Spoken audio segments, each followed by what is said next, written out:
പ്രവാസി മലയാളിയിലേക്ക് ഏവർക്കും സ്വാഗതം.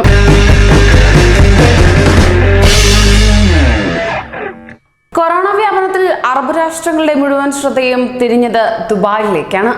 പ്രവാസികൾ തിങ്ങിഞ്ഞിറങ്ങി താമസിക്കുന്ന ദുബായിലെ തേരാ നൈഫ് എന്ന പ്രദേശം കൂടുതൽ നിയന്ത്രണങ്ങൾക്ക് വിധേയമായിരുന്നു. ആയതിനാൽ തന്നെ COVID-19 എന്ന മഹാമാരിക്കെതിരെ ദുബായിയുടെ പോരാട്ടം ശക്തമായി തന്നെ തുടരുകയാണ്. എല്ലാ മേഖലകളിലും ആരോഗ്യ പ്രവർത്തകർ സജീവമായി തന്നെ പ്രതിരോധ പ്രവർത്തനങ്ങളിൽ ഏർപ്പെടുകയും ചെയ്യുകയാണ്. അതുപോലെ രോഗചികിത്സയിലും കഴിവിന്റെ പരമാവധി സംവിധാനങ്ങൾ ഒരുക്കിക്കൊണ്ട് രോഗികളെ ശുശ്രൂഷിക്കുകയും ചെയ്യുകയാണ്. COVID-19 ബാധിതരെ പുനരധിവസിപ്പിക്കാനായി അൽവർസാനിൽ വിശാല സൗകര്യങ്ങളിലൂടെയുള്ള 30ഓളം കെട്ടിടങ്ങളാണ് ഒരുക്കിയിട്ടുള്ളത്. മലയാളികളടക്കം ഒട്ടേറെ രോഗികൾ ഇവിടെ ക്വാറന്റൈനിലും ചികിത്സയിലും കഴിയുന്നു. COVID-19 ബാധിതനായി ചികിത്സയിൽ കഴിയുന്ന ദുബായിലെ robotics company director Pathanamthitta Mallappally സ്വദേശി ബെൻസന് അൽവർസാനിൽ അധികൃതർ ഒരുക്കിയ സംവിധാനങ്ങളെ കുറിച്ച് നല്ലത് മാത്രമേ പറയാനുള്ളൂ. ആസ്റ്റർ DM ഹെൽത്ത് ഗ്രൂപ്പാണ് ബെൻസൺ അടക്കമുള്ള ഒട്ടേറെ രോഗികൾ കഴിയുന്ന കെട്ടിടത്തിന് മേൽനോട്ടം വഹിക്കുന്നത്. ഇത്തരത്തിൽ ഒരു പ്രമുഖ മാധ്യമത്തിന് നൽകിയ വിവരം അനുസരിച്ച് ദുബായ് പ്രവാസികൾക്ക് കൃത്യമായ സൗകര്യങ്ങൾ തന്നെയാണ് ഒരുക്കിയിരിക്കുന്നത്. ആ പ്രവാസി പറയുന്നത് ഇങ്ങനെയാണ്: ഇന്ത്യയിൽ നിന്ന് ദുബായിലെത്തിയ ശേഷമായിരുന്നു കൊറോണ വൈറസ് എന്റെ ശരീരത്തിൽ പിടിമുറുക്കിയത്. മാർച്ച് 29 പരിശോധനയും നടത്തി. ഈ മാസം 2 പോസിറ്റീവാണെന്ന് ഫലം വന്നു. തുടർന്ന് ഒരാഴ്ചയോളം താമസ സ്ഥലത്ത് കഴിച്ചുകൂട്ടാനായിരുന്നു നിർദ്ദേശം. എന്നാൽ എല്ലാ ദിവസവും ദുബായ് ആരോഗ്യ വിഭാഗത്തിൽ നിന്ന് കൃത്യമായി ഫോൺ വിളിച്ച് ആരോഗ്യസ്ഥിതി ആരായുകയും വേണ്ട മാർഗനിർദ്ദേശങ്ങൾ തരുകയും ചെയ്യുകയായിരുന്നു.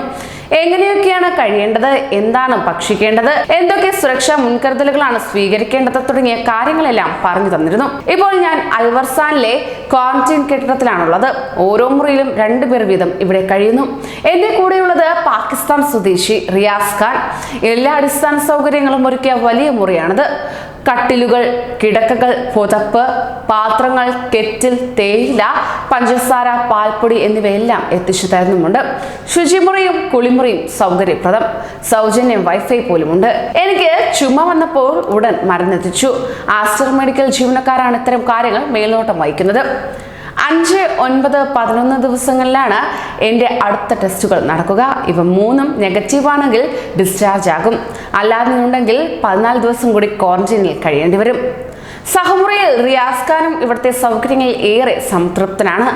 ദുബായിൽ തൊഴിലാളിയായ ഈ യുവാവ് പാകിസ്ഥാൻ അഫ്ഗാനിസ്ഥാൻ അതിർത്തി പ്രദേശമായ ഖുറം ഏജൻസി സ്വദേശിയാണ്. താമസ സ്ഥലത്ത് നിന്നാണ് രോഗബാധിതനായതെന്ന് സംശയിക്കുന്നു. കോവിഡ് പോസിറ്റീവായവർക്ക് മാനസിക പിന്തുണ നൽകുന്നത് പ്രധാനമാണെന്ന് ബെൻസൺ പറയുന്നു. ചിലർ നെഗറ്റീവായി സംസാരിക്കുന്നത് കേൾക്കുമ്പോൾ വിഷമവും തോന്നാറുണ്ട്. എൻ്റെ കേസിൽ എനിക്ക് ചുമ മാത്രമേ ഉണ്ടായിരുന്നുള്ളൂ. മറ്റാരോഗ്യ പ്രശ്നങ്ങളൊന്നും ഉണ്ടായിരുന്നില്ല. എല്ലാവരോടും, പ്രത്യേകിച്ച് നാട്ടിലുള്ളവരോട് എത്രയും പെട്ടെന്ന് രോഗം പൂർണ്ണമായും ഭേദമാകാൻ പ്രാർത്ഥിക്കണം എന്നതാണ്. കൊറോണയുടെ പിടിയിൽ നിന്ന് ഞാൻ തിരിച്ചുവരും, ഈ ലോകവും തിരിച്ചുവരും എന്നും ബെൻസൺ പറയുന്നു. എന്തായിരുന്നാലും ശുഭപ്രതീക്ഷകൾ തന്നെയാണ് നമ്മുടെ പ്രവാസികൾ നമുക്ക് മുന്നിൽ വയ്ക്കുന്നത്. അതിനാൽ തന്നെ ഒരു ഭയവും വേണ്ട. കാരണം അധികാരികൾ നമുക്കൊപ്പമുണ്ട്. നമ്മുടെ കേരള സർക്കാർ നിങ്ങൾക്കായി പ്രയത്നിക്കുന്നു. നിങ്ങളുടെ ആശങ്കകളിൽ ആകുലരാണ് നമ്മുടെ സർക്കാർ. അതിനാൽ തന്നെ ഒരു ഭയവും വേണ്ട. കൂടുതൽ പ്രവാസി വാർത്തകൾക്കായി ഈ ചാനൽ സബ്സ്ക്രൈബ് ചെയ്യൂ.